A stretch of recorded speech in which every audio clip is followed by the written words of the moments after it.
Hello everybody. So today I am going to go over how to ruler quilt with one template and do one design to where it looks like it was computerized quilted.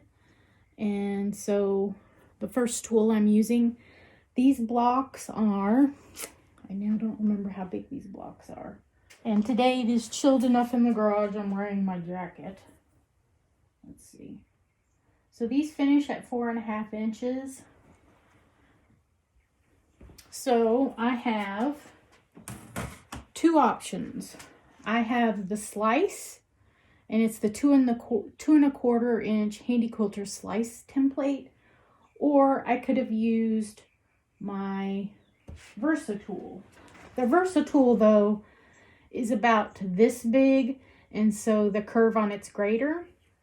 And I could have used a greater curve in all of these, but I decided to go with this. Now, looking at it, how you're looking at it, it looks perfect. Let me take you in for a closer look. Filters. So we all know that none of us are perfect. And if you look, some of these meet up in the middle and some of them don't. You're quilting things imperfectly with imperfect hands. So don't beat yourself up. When you step back from this, sorry, that was the cooler lid. When you step back from this one step, you can't even tell.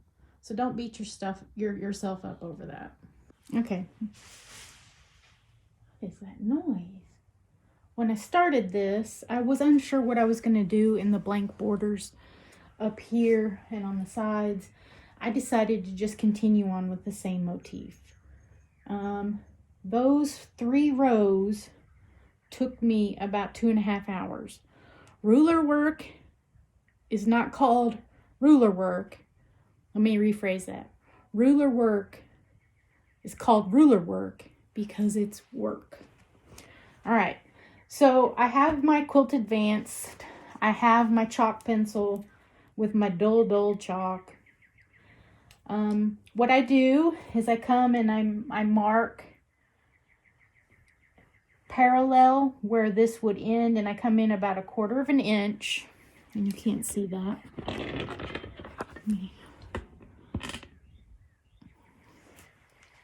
I mark with my chalk about 1/4 inch here and there, and then I come from corner to corner. So here was my corner, and I come from 1/4 inch, and I allow for the thickness of my chalk, which can be tricky, and I just kind of make a line, and then I do the same thing. And I'm also using this line on the ruler to help me get where I need to go.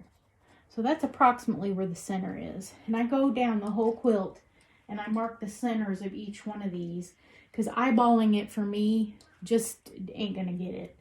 So I'm going to mark all the centers.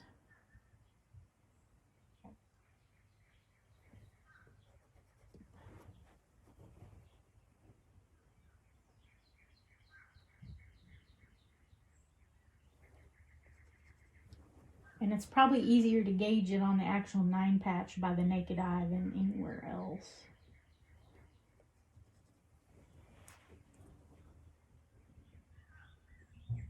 And for those of you that are quilting on your home machines, this is totally doable on your domestic machine.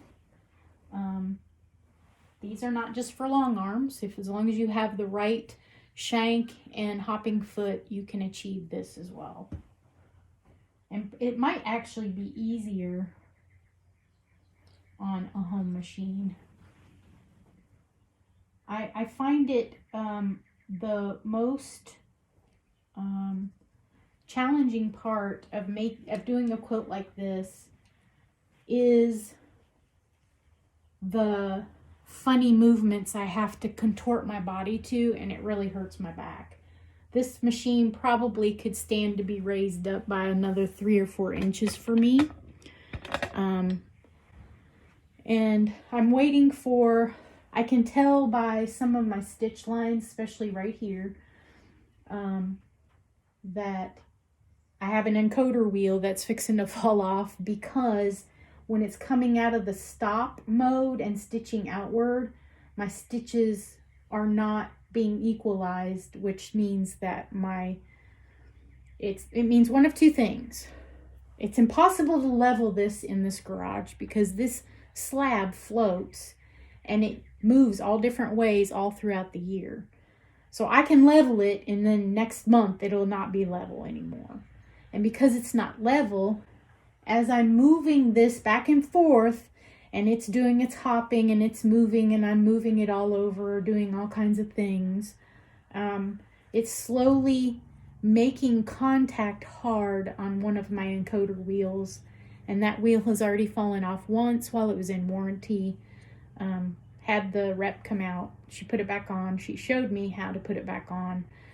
I have to actually take my table apart to put the encoder wheel back on, so I'm hoping that when it happens again, I'll be able to do it myself.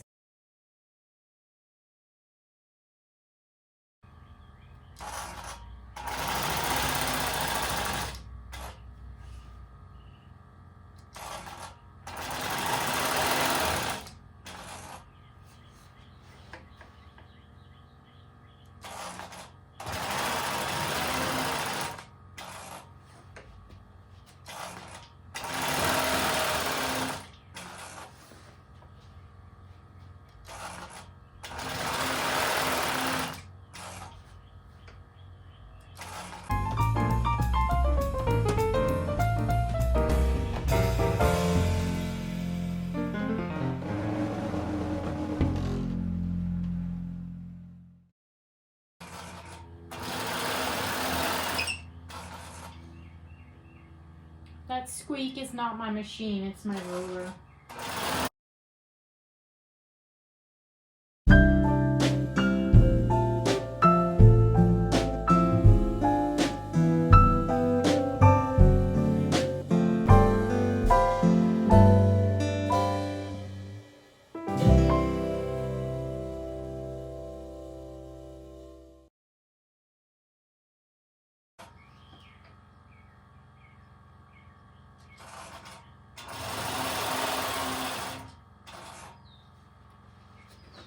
Okay, the travel down was pretty easy. Humps. The travel back will be where I contort my body, and you'll see that. And I wish there was a different way, but there just isn't.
Sometimes it's very hard with the long arm because this machine weighs about 200 pounds.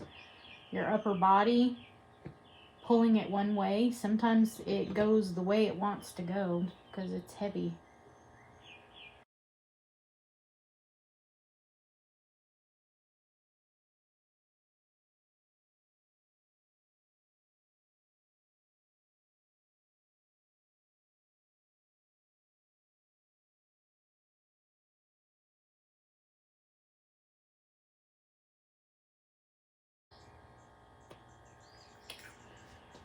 Okay, so for me to travel back, all the way down and back, would be less than 16 minutes because I had to rip that out. That took a little bit, but so 16 minutes per row, and I have done 1, 2, 3, 4 rows, 4 times 16. That is a little over an hour. If I were to panto this quilt, in 2 hours I could have this done. So this custom quilting, this is why it costs more, because it requires somebody to be very attentive, and it's just more work. That's why it's called ruler work. It is work.